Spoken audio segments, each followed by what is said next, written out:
Assalamualaikum dan salam sejahtera yang dihormati barisan panel juri yang berwibawa.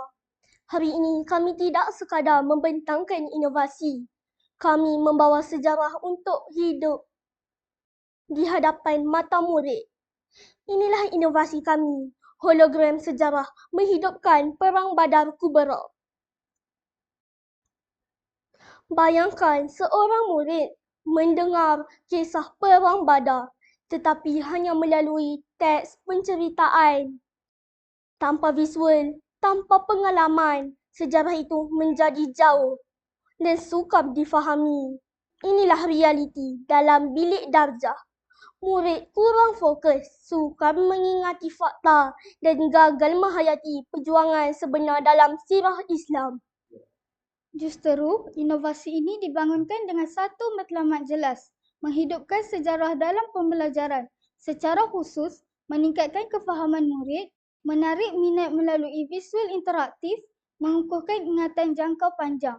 Kami tidak mahu rakan, kami hanya tahu, kami mahu mereka faham dan rasa. Inovasi ini menggunakan teknologi hologram 3D untuk memaparkan suasana Perang Badar secara visual. Apabila cahaya bertemu sudut yang tepat, sejarah muncul di hadapan mereka. Bukan lagi sekadar cerita, tetapi pengalaman pembelajaran yang nyata. Inilah pembelajaran abad ke-21 yang sebenar.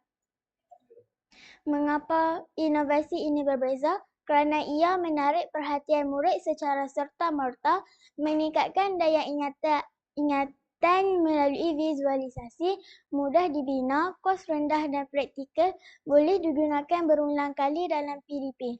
Kecil dari segi alat tetapi besar dari segi impak.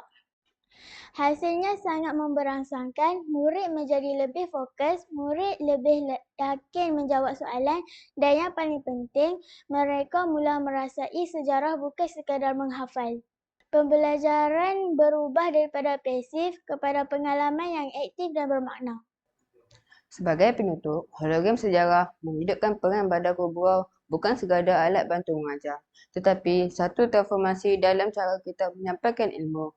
Kami percaya apabila pembelajaran itu menyentuh emosi, ia akan kekal dalam ingatan selamanya. Sejarah tidak lagi dibaca, tetapi dilihat, dirasai dan dihayati. Sekian, terima kasih.